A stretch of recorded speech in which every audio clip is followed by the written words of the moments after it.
கிரிக் time ஃபேன்ஸுக்கு வணக்கம். So எல்லாருமே 2 நாளா கேட்டிருந்த ஒரு விஷயம், ஆர்சிபிக்கு கேஎல் ராகுல் வராரா அப்படிங்கிற ஒரு விஷயம் தான் ரொம்ப ட்ரெண்டிங்ல போயிட்டு இருக்காங்க. At the same time Phab two பிளஸிக்கு பதிலாக அவர் உள்ள வராரு, ஆஸ் அ கேப்டனா வராரு அப்படிங்கிறதான் மிகப்பெரிய ஒரு அதிர்ச்சியை ஏற்படுத்தியிருக்குன்னு சொல்லணும்.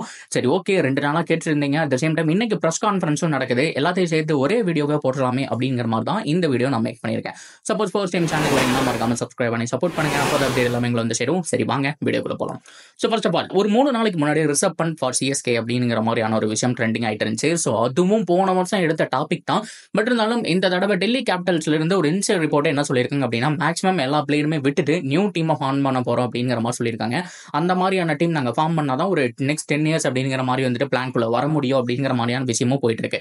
ரிஷப் பண்டை பொறுத்த வரைக்கும் அவர் இன்ஜுரியா இருக்கும் போதே ரீடைன் பண்ணாங்க டெல்லி கேபிட்டல். ஸோ இப்போ விடுவாங்களாப்பா அப்படின்னு கேட்டீங்கன்னா, ஸோ அவருடைய சம்மதத்தோட திரும்பி இங்க வரதா டாக்ஸ் அப்படிங்கிறது போயிட்டு இருக்கு. ஸோ அது மட்டும் இல்லாமல் ரிஷப் பண்ட் என்ன சொல்லியிருக்காரு அப்படின்னா, எப்போலாம் நான் மென்டல் ப்ரெஷருக்கு உள்ளாகணும், எனக்கு லைஃப் ஒரு சரியா போகலையோ அப்போவெல்லாம் நான் போகக்கூடிய இடம் மஹிபாய் கிட்ட தான் அப்படிங்கிற மாதிரி சொல்லியிருக்காரு. ஸோ ஒரு வேலை இருக்குமோ அப்படிங்கிற மாதிரி தான் ஃபேன்ஸ் எல்லாருமே சொல்லிட்டு இருக்காங்க. அதை பத்தி நம்ம டீடைல் வீடியோ போட்டிருக்கோம், ஸ்க்ரீன்ல பாக்குறீங்க இல்லையா, இந்த தமிழ் தான் போய் செக் பண்ணி பாருங்க. ஸோ அதை தொடர்ந்து இன்னொரு விஷயம் இதை கன்ஃபார்ம் பண்ணி ஆகணும். ஆல்மோஸ்ட் 99% கன்ஃபார்ம் ஆயிடுச்சு, கேஎல் ராகுல் ஆர்சிபிக்கு வரப்போறாரு அப்படிங்கிற விஷயம். ஸோ போன தடவை ஒரு சின்ன அரசல் பொருசல ஒரு சம்பவம் நடந்துச்சு எல்எஸ்சி மேட்ச்ல, யாரெல்லாம் பாத்தீங்கன்னு தெரியல. ஓனருக்கும் நம்ம கேஎல் ராகுலுக்கும் பயங்கர சண்டை. ஸோ கிரவுண்ட்லேயே வச்சு திட்டாரு, ஏன் இப்படி பண்றீங்க, ஜெயிக்க வேண்டிய மேட்ச் வந்துட்டு ஏன் கோட்டை விட்டீங்கிற பயங்கரமா திட்டினாரு.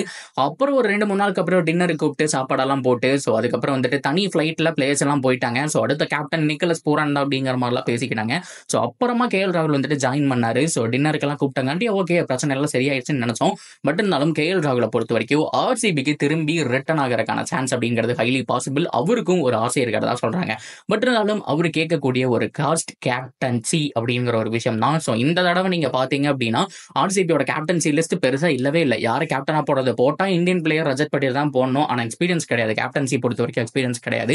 கோலியும் பண்ண மாட்டாப்ல. ஸோ மேக்ஸ்வெல்லையும் போட முடியாது, ஃபாரின் பிளேயர்ஸையும் போட முடியாது, சிராஜை போட்டாலும் நல்லா இருக்க போறது கிடையாது. அப்படி பார்க்கும்போது இந்த தடவை டூ பிளஸ் இல்லைன்னா உள்ள வர போற புது ஆள் தான் கேப்டன். யோசிக்கவே வேணாம், கேஎல் ராகுல் வந்தாருன்னா அவருதான் ஆர்சிபியை லீட் பண்ண போறாரு. இதுக்கு முன்னாடி ஆர்சிபியை வந்துட்டு விளையாண்டுருக்காரு. ஸோ மிகப்பெரிய அளவுல வந்துட்டு முன்னேறி இருக்காரு. அண்ட் ரிஷப் பண்ட்டுக்கு எப்படி ஒரு தோனியோ அதே மாதிரி நம்ம கேஎல் ராகுலுக்கு விராட் கோலிங்க. அவர் பேரே ஒரு காலத்துல குட்டி கோலி அப்படிங்கிற மாதிரி தான் இருந்தது. இன்னைக்கு நம்ம கில்ல சொல்லிட்டு இருக்கோம், கில் தான் அடுத்த கோலி, அடுத்த சச்சின் அப்படிங்கிற மாதிரிலாம் சொல்லிட்டு இருக்கோம். ருத்ராஜ் தான் அடுத்த கோலி, அடுத்த சச்சின் சொல்லிட்டு. ஆனா அந்த காலத்திலேயே பேசப்பட்ட ஒரு பெயர் அப்படின்னா கேஎல் ராகுல். பிகாஸ் அந்த அளவுக்கு கோலி மாதிரியே நீட்டான எல்லா விதமான ஷாட்ஸும் ஆடுவாரு. நல்லா பக்காவான ஒரு பேட்ஸ்மேனா இருந்தது. நடுவில் ஒரு சம்பவம் நடந்து போச்சு, நிறைய பேருக்கு ஞாபகம் இருக்கு அப்படின்னு கூட தெரியல. ஹர்திக் பாண்டியா இவங்க 2 பேருமே ஒரு இன்டர்வியூ போவாங்க. அங்க பெண்களை பத்தி பேசி அரசல் பொருசலா கேஎல் ராகுலோட இமேஜே போச்சு அப்படிங்கிற விஷயம் தெரியும். அதுக்கப்புறம் பஞ்சாப் போனாருங்க, எல்எஸ்ஜி வந்தாரு, அவரும் மாறிட்டே இருக்காரு. பட் இருந்தாலும் டீம் அப்படிங்கிறது செட் ஆனாலுமே இவர் ஆரஞ்சு கேப்புக்காக விளையாடுறாரு அப்படிங்கிற மாதிரி சொல்லிட்டு இருந்தாங்க. ஆக்சுவலா நல்ல கேப்டன் தான், அதுல மாற்றமே கிடையாது.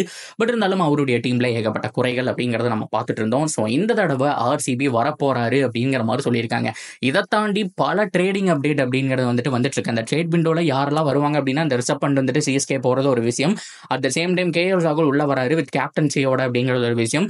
ஸோ இன்னொரு விஷயம் என்ன அப்படின்னா, ஃபேப் டூ பிளஸி எல்எஸ்ஜியால ட்ரேட் செய்யப்படலாம். ஆக்சுவலா பிளேயர்ஸ் டு பிளேயர் ட்ரேட் அப்படிங்கிற மாதிரி கேஎல் ராகுல வாங்கிட்டு ஒரு ஃபேப் டூ பிளஸி கொடுக்குறோம், இந்த மாதிரி ஒரு விஷயம் போயிட்டு இருக்கு. இன்னொன்னு என்ன அப்படின்னா, அமௌண்ட் ட்ரேட் வெறும் கேஎல் ராகுல மட்டும்தான் வாங்குறோம், ஃபேப் டூ பிளஸியை அக்ஷன்ல கழட்டி விட்டுறோம். ஸோ ஆர்டிஎம் இருந்தது அப்படின்னா ஆர்டிஎம் யூஸ் பண்ணி எடுத்துக்குவோம், இல்லைன்னா வந்துட்டு பிரச்சனை இல்லை, அவருக்கு பதிலாக நாங்கள் வேற ஆளை பார்த்துக்கிறோம். பிகாஸ் 10 இயர் பிளான் ஆர்சிபி யோசிச்சு வச்சிருக்காங்க.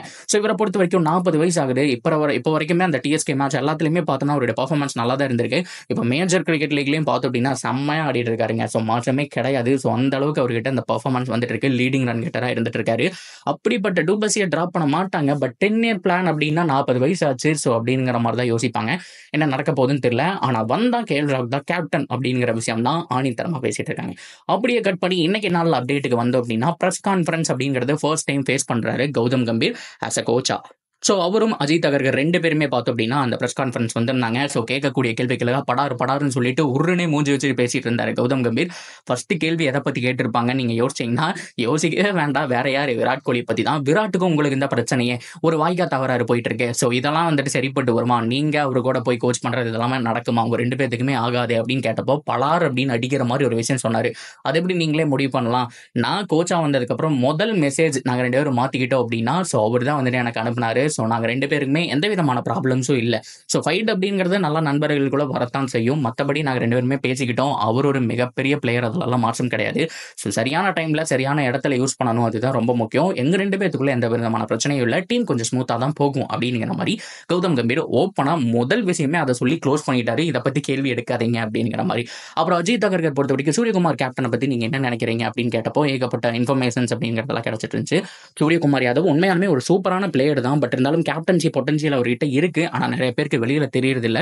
ஸோ இனிமேல் இந்த T20 பார்ப்பீங்க. ஸோ T20 ODI 2 இதுலையுமே ஒரு கேப்டனாக இருக்கான தகுதி இருக்கு.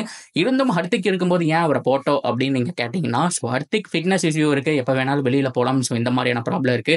அவர் இப்போதான் கொஞ்சம் ரெக்கவர் ஆயிருக்காரு அப்படிங்கிறதுனால கொஞ்சம் அவரை ஃப்ரீயாக பிளேயராக விளையாட விட்டுட்டு நாங்கள் ஒரு நியூ கேப்டனாக ட்ரை பண்ணி பார்த்துருக்கோம் அப்படிங்கிற மாதிரி அஜித் அகர்கரும் பார்த்தோம்னா அந்த விஷயத்தை சொல்லிட்டாரு.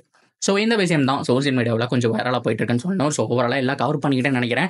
ஸோ RCBக்கு நம்மளுடைய KL ராகுல் வராருங்க. ஸோ இதுதான் நடக்க போகுது. இன்னொரு 3 மாசத்துல ஃபுல்லாமே தெரிஞ்சிரும்னு நினைக்கிறேன். ஸோ அதே மாதிரி ரிசர்வ் பண்ணிட்டு ட்ரேட். இதை தாண்டி மும்பை இந்தியன்ஸோட கேங்கை பற்றி யோசிச்சிங்கன்னா தலையை சுற்றிடும். ஏன்னா ரோஹித் சர்மா வெளியில் போறாரு, சூரியகுமார் யாதவும் வெளியில் போறாரு, அப்சனுக்கே நான் போய்க்கிறேன்னு சொல்லிட்ட மாதிரி சொல்றாங்க. இஷான் கிஷன் பொறுத்த வரைக்கும் அவரும் இன்ட்ரெஸ்ட் இல்லைங்கிற மாதிரி சொல்லியிருக்காங்க. ஆக்சுவலாக மும்பை இந்தியன்ஸ் 2 ஒரு ட்ரெஸ்ஸிங் ரூம்ல பிரிஞ்சிருந்தது. ஹர்திக் பாண்டியா வந்ததுக்கப்புறம் ஹர்திக் பாண்டியா சைடில் ஒரு 4 பேரும், ரோஹித் சர்மா சைடில் 4 பேரும் இருந்தாங்க.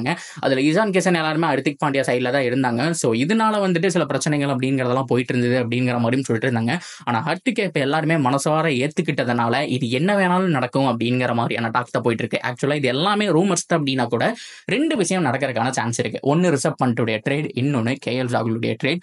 ஸோ என்ன நடக்க போகுது, எது நடந்தாலும் 2 ஃபேன்ஸும் ஹாப்பியாக இருப்பாங்கிறதுல மாற்றம் கிடையாது.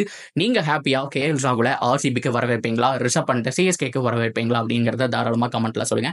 அண்ட் தொடர்ந்து அப்டேட்டுக்கு சேனலோட இணைஞ்சிருங்க. மறக்காம சப்ஸ்கிரைப் பண்ணி சப்போர்ட் பண்ணுங்க.